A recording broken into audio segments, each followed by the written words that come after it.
Throughout 2,000 years of church history, parents and families have always been regarded as the primary source of responsibility and authority in dealing with education.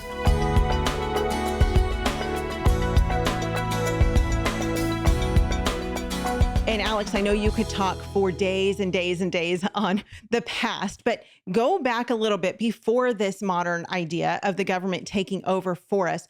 What did it look like in past times?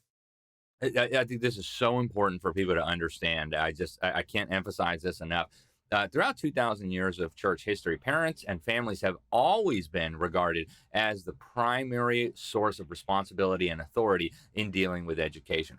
That was true all the way up to a few hundred years ago. The Reformation came along. Martin Luther, some of the other reformers argued that maybe the church should play a little bit of a more significant role. You know, of course, the role of the church, one of the roles of the church is to equip the saints. And so some of the reformers said, well, maybe the church can come alongside parents here and help a little bit. But the idea that this function would be removed from the family and put in the sphere of civil government, it's a very, very new innovation. I mean, you know, the ancient Greeks flirted with it a little bit. It was a total disaster. I mean, think Sparta. And then it was resurrected in the early 1800s by a man who rejected the Bible, who rejected private property, who rejected the family as an institution. His name was Robert Owen, set up this ridiculous communist compound in Indiana called New Harmony, total failure. And he came to the conclusion that it failed because children had been educated by families in a Christian society. And so the solution to that, in his view, was having the government take over. That idea snowballed and culminated in this atrocity we have today called the public school system.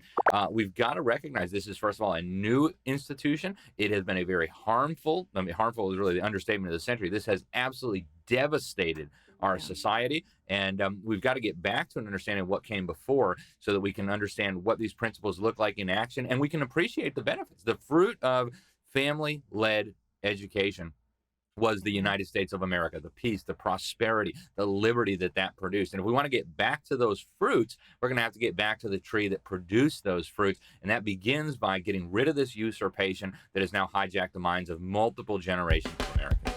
Homeschool Insights is sponsored by CTC Math. If you're looking for a great online math program, visit ctcmath.com and try it for free. For more great homeschool inspiration and resources, listen to the Schoolhouse Rocked Podcast every Monday, Wednesday, and Thursday.